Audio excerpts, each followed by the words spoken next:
धाबेजी pumping station पर बिजली के अचानक बड़े ब्रेकडाउन के बायस पंपिंग स्टेशन की तमाम पंपिंग बंद हो गई है। तर्जुमान के मुताबिक कराची को पानी की फराहमी आर्जी तौर पर मुअत्तल हो गई है।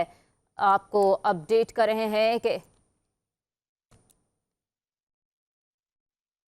धाबेजी पंपिंग स्टेशन पर बिजली के अचानक बड़े ब्रेकडाउन के बायस पंपिंग स्टेशन की तमाम पंपिंग बंद हो गई है। तर्जुमान के मुताबिक कराची को पानी की फराहमी आर्जी तौर पर मुअत्तल हो गई है।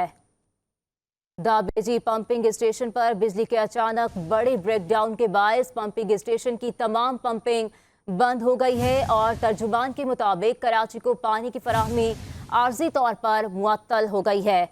आपको अपडेट कर रहे हैं कि धाबेजी पंपिंग स्टेशन पर बिजली के अचानक बड़े ब्रेकडाउन के बायस पंपिंग स्टेशन की तमाम पंपिंग बंद हो गई है। इसी हवाले से मजीद तफसीलात जानेंगे हमारे नुमाइंदे तलहा मखदूम से।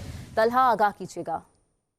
जी बिल्कुल, के इलेक्ट्रिक की जानिब से धाबेजी पंपिंग स्टेशन पर एक दफा फिर जो है वो बड़ा ब्रेकडाउन सामने आया है। ब्रेकडाउन के नतीजे में धाबेजी पंपिंग स्टेशन के जो है वो कई पंपिंग जो है वो रुक गई है कि सप्लाई लाइन रुक गई है। शहर का बड़ा हिस्सा जो है वो पानी की सप्लाई से मुतासर हो सकता है, जबकि जो है वो अब तक वाटर कॉर्पोरेशन का कहना है कि बिजली काम को बहाली का जो है वो काम बहाली का काम जो है वो शुरू कर दिया गया है। कब तक ये बिजली बहाल हो जाएगी इसके बारे में अब तक कुछ नहीं बताया गया। जी तलहा, बहुत शुक्रिया आपका।